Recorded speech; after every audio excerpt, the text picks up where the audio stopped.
Baik, saya kira sudah cukup dari Bu Nini ya. Setelah ini akan dilanjutkan oleh Ustadz Soheh. Ya, masih ingat sama Ustadz Soheh? Masih ingat ya? Oh, masih ya, alhamdulillah. Oke, monggo Ustadz Soheh langsung saja. Assalamualaikum warahmatullahi wabarakatuh. Waalaikumsalam warahmatullahi wabarakatuh. Semangat rek ngaji rek. Semangat. Sehat semua ya. Alhamdulillah sehat. Alhamdulillah. Oke, sesuai yang tadi di review sama Bu Nini tadi ya, kita akan belajar wudu.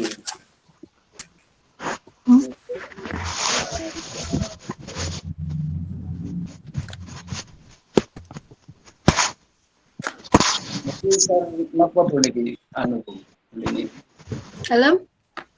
Presentasi ini seluruh layar Anda atau jendela asik? Boleh seluruh layar, boleh jendela aja boleh. Nanti kalau jendela berarti nggak penuh satu layar. Di sisi samping nanti ada terlihat anggotanya yang ikut. Apa seluruh layar aja juga nggak apa-apa. Iya. Biar mereka tahu. Ya.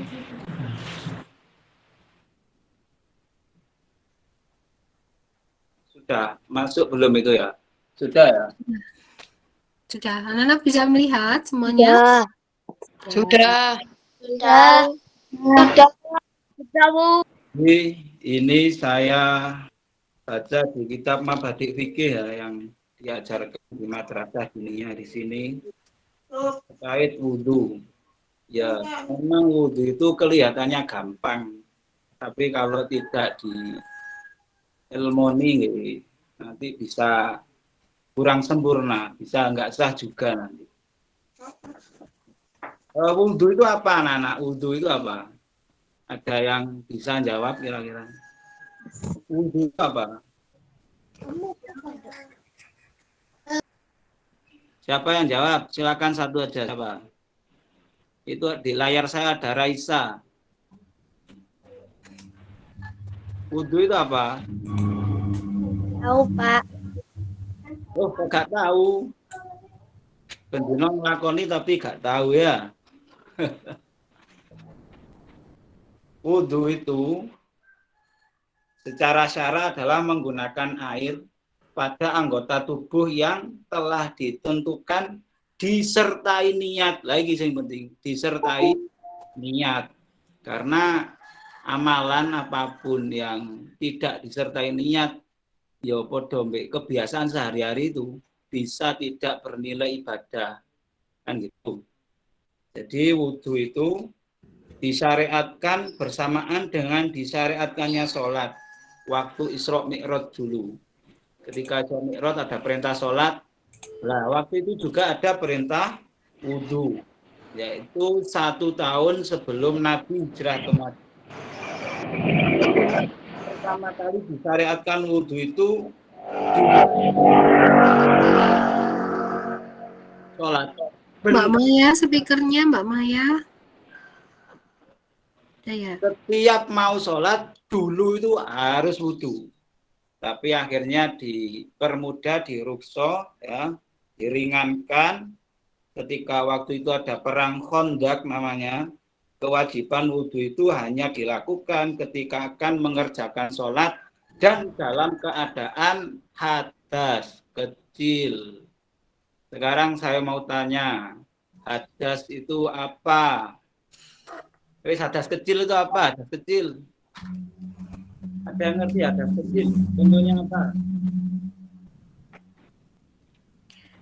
Siapa sih jawab gitu, silahkan. Kok nggak ada yang jawab ya? Misalkan anak-anak apa yang membatalkan wudhu gitu? Siapa bisa menyebutkan? Apa hadas sebutkan? kecil adalah hadas yang dapat disucikan dengan wudhu atau tayamum. Contohnya? Contohnya?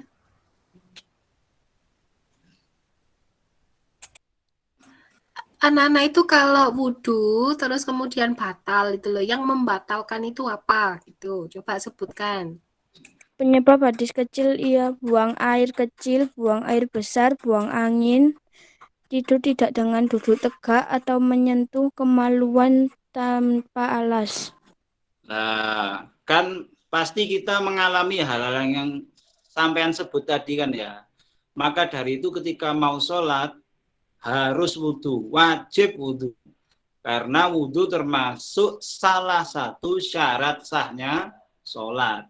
Jadi kalau sampean sholat kok gak wudhu, ya berarti sholatnya tidak apa anak-anak? Tidak sah. Nah, hari ini kita belajar terkait wudhu. Nah, itu yang ada di layar. Syurutul wudhu'i arba'atun. Adapun syarat-syaratnya wudhu ada 4. Syarat itu dilakukan sebelum kita wudhu. Misal kayak sampean mau lulus ada syarat-syaratnya. Ya ujian dulu dan lain-lain dulu. Jadi dilakukan sebelum kita wudhu. Ada 4 di situ. Bisa dilihat di layar. Yang pertama, an yakunal mutawaddu musliman. Orang yang berwudu itu agamanya Islam. Sudah mengucapkan 2 kalimat syahadat mantep. Jadi kalau ada teman kita non-muslim, kan ada tuh di SD non-muslim. Wari wudu. Ya iso niat nawaitul wudu'an. Tapi non-muslim, ya berarti wudunya ya gak sah. Karena tidak mencukupi syarat-syarat wudhu yang nomor 1, yaitu orang yang wudhu beragama Islam. Alhamdulillah kita dalam keadaan Islam ya. Nomor 2, telah mumayyiz. Ada yang pernah dengar kata-kata mumayyiz? Anak-anak ada yang pernah dengar mumayyiz itu apa? Enggak. Enggak ada. Mumayyiz itu kita sudah bisa membedakan, oh iki apik, iki ndak apik. Ini bermanfaat buat saya. Ini gono manfaatnya. Awake dhewe sudah bisa membedakan, itu namanya sudah mumayyiz. Ya, saya umur 6 tahun atau 5 lah itu, sekitar umur segitu itu. Itu namanya mumayyiz. Sampeyan sudah kelas 6 ya wis mumayyiz pol ya. Terus yang nomor 3, pada anggota wudhu tidak terdapat penghalang yang dapat mencegah masuknya air ke dalam kulit. Di situ dicontohkan seperti lilin. Misal tangan kita, tangan kan termasuk anggota yang dibasuh saat wudhu ya. Di tangan kita ada lilin atau ada lemak atau ada kotoran pada mata. Jadi ketika membasuh wajah, ngerti kan kotoran pada mata? Ketika bangun tidur itu loh, tiba-tiba di mata ada apa itulah. Paham ya? Maka nih ketika bangun tidur itu jangan langsung wudhu subuhan gitu, jangan. Dibasuh dulu, cuci muka dulu, biar kotoran itu hilang. Karena nanti kalau ada kotorannya, itu bisa menghalangi basuhan air ketika membasuh muka. Bisa dipahami apa enggak yang nomor 3 ini? Bisa. Jadi apapun yang untuk sampai ke anggota itu harus dihilangkan dulu dengan cara ya bersih-bersih dulu. Itu nomor 3.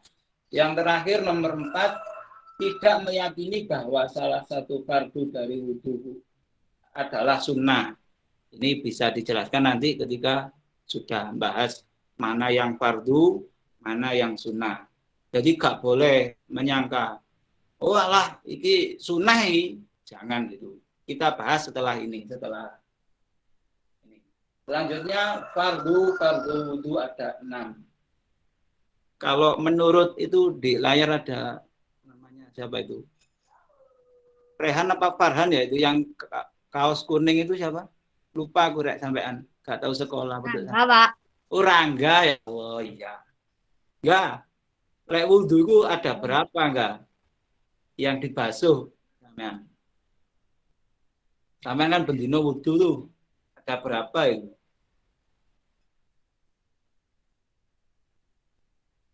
Berapa enggak? 8, Pak. Oh, ada 8. Coba disebutkan enggak? 8 itu apa enggak? 1. 1 muka, Muka. 2. telinga, 3. hidung, 4. rambut, 5. kaki, 6. tangan. 7. Kurang 2, jadi ini 8 kok, Mang. Oh iya. Ada 6, Pak. Oh, ada 6 itu tadi ya. Nah, ini kan terjadi salah paham. Saya juga dulu seperti itu. Tak kira rukunnya wudhu itu banyak, iso 8, iso sing ngomong 10 barang. Ya, sekarang kita ngaji ya. Ini di sini kitab Mabadi Fikih ini fardu wudhu ada 6. Yang namanya fardu itu ya wajib dilakukan. Cara salah satu dari 6 sampai tinggal, yo gak sah wudune. Lek wudune gak sah berarti sholatnya yo melok gak apa? Gak sah. Nah, itu ada 6. Konsentrasi. Ini nanti ketika praktek harus bisa, 6-6-nya ini ya. Yang pertama, niat ketika membasuh anggota pertama dari wajah. Bisa niatnya wudhu, ada yang bisa niatnya wudhu. Yang perempuan ada Regina, ada namanya Regina di situ. Kok gak ditampakkan gambarnya? Nah, niatnya wudhu gimana Regina? Nawaitu du'a li raf'il hadasil asgori fardolillahi ta'ala. Bisa lihat di layar ya semua ya. Nawaitul wudu'a li raf'il hadasi al-asgori, digabung li raf'il hadasil asgori fardolillahi ta'ala. Coba bareng-bareng ruwet ya suaranya ya. Nawaitul wudu'a li raf'il hadasil asgori fardolillahi ta'ala. Saya niat berwudu untuk menghilangkan hadas kecil, fardu atau wajib karena Allah Ta'ala. Bisa ya, nanti praktek loh ini. Itu di screenshot itu kalau nggak bisa ya. Harus bisa semua. Oke, kembali ke ini.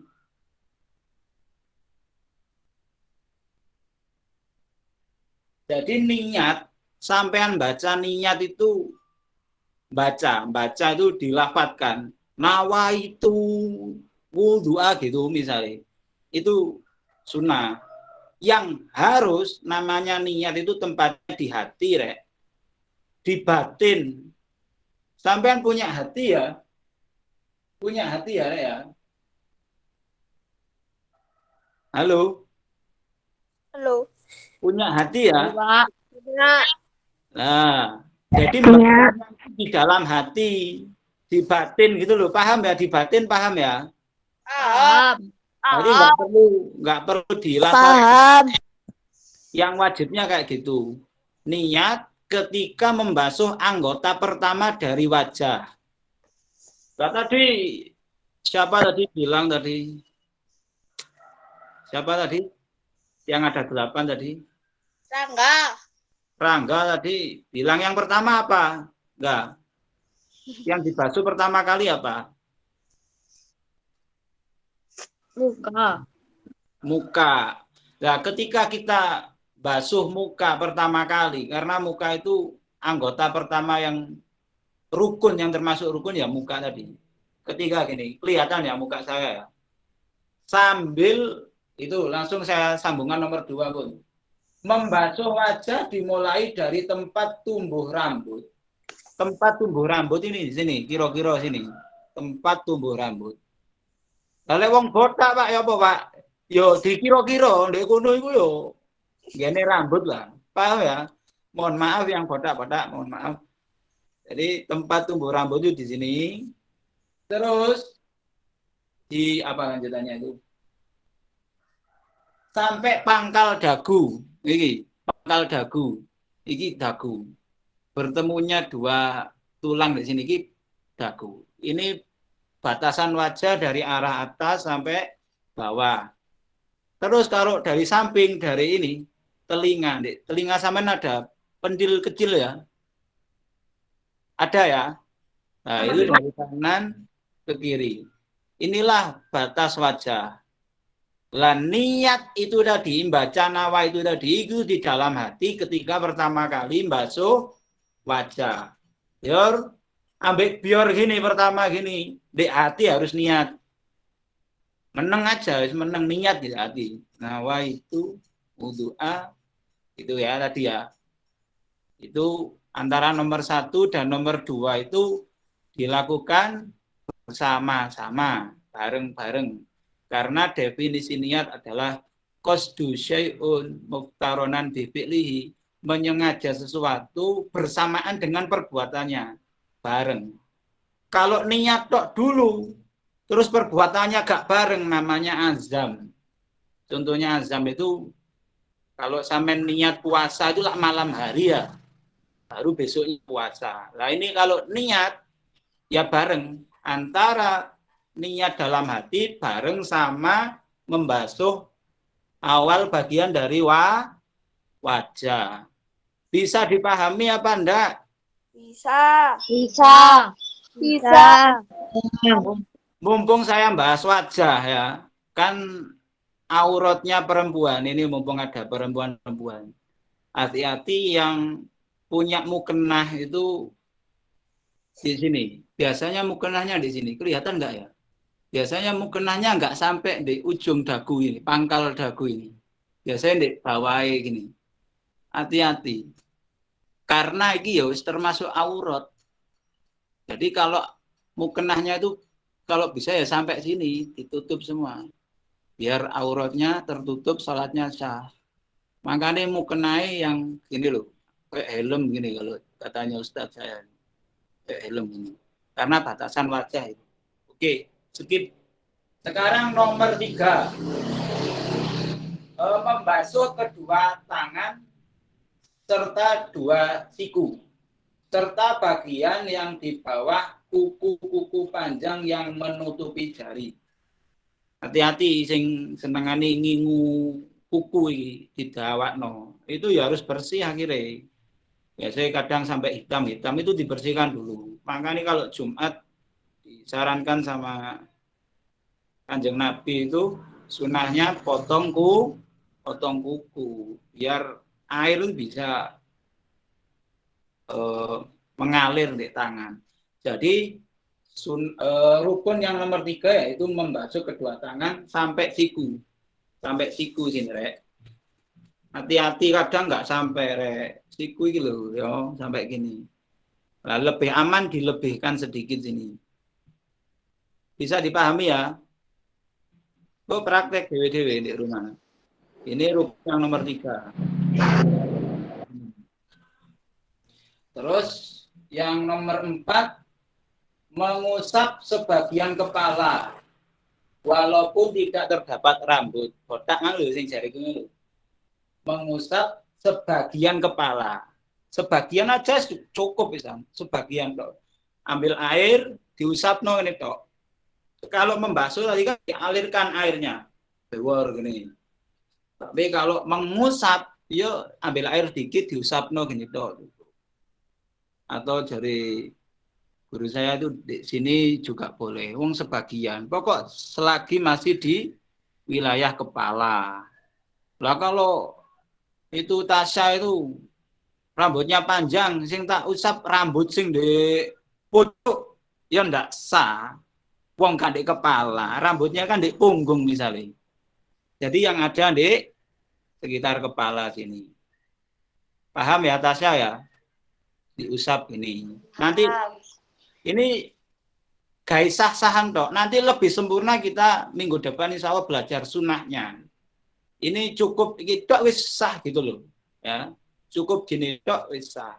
Nah, misal wudu pas banyune mek titik ya wis, iki sing penting-penting iki didahulukan kayak gitu. Terus dan tidaklah cukup mengusap rambut yang memanjang dari batas kepala. Nah, yang kayak tadi, yang katanya aku tadi loh. Rambut yang memanjang dari batas kepala. Nomor 5, membasuh kedua kaki serta kedua mata kaki. Ada, kalau bahasa Jawanya itu polok, ada bunderan di kaki loh, ya. Mentol di kaki itu batasannya sampai situ. Jadi sampean lebihi kalau membasuh diwisui gini, ya Allah ini yo sepuro nih basuh dilebihkan, aja mek pek gak sampai lebih, nanti bisa tidak sah. Dan wajib basuh kedua tumit beserta celah-celahnya. Jadi makanya ya, dibasuhi gini, misal kaki dibasuhi gini, nanti praktek.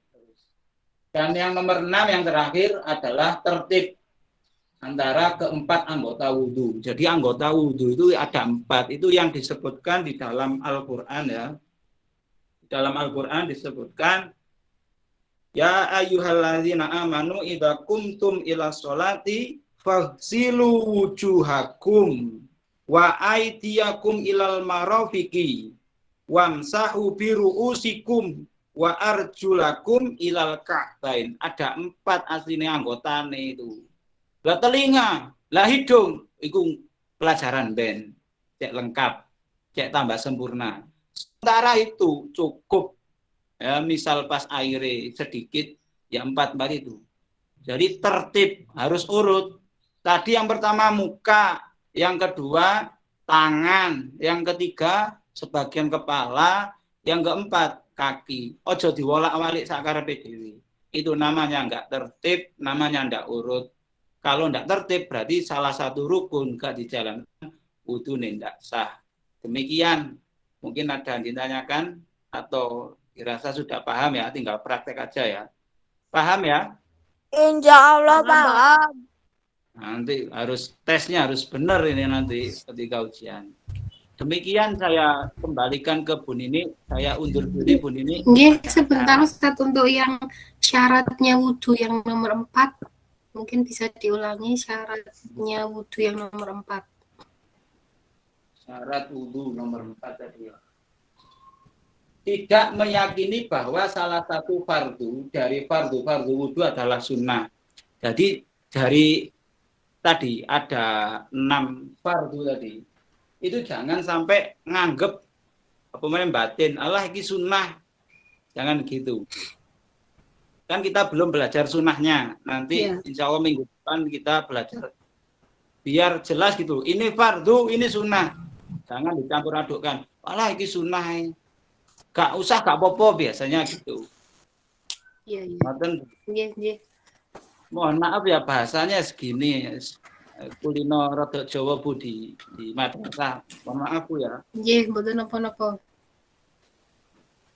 Sampun nggih Bu, kula undur diri. Ya, baik, terima kasih Ustaz Sohe karena yang sudah memberikan penjelasan tentang wudhu. Untuk hari ini diawali dengan syarat wudhu dan fardu-fardu wudhu, nggih. Anda masih menyimak semua ya?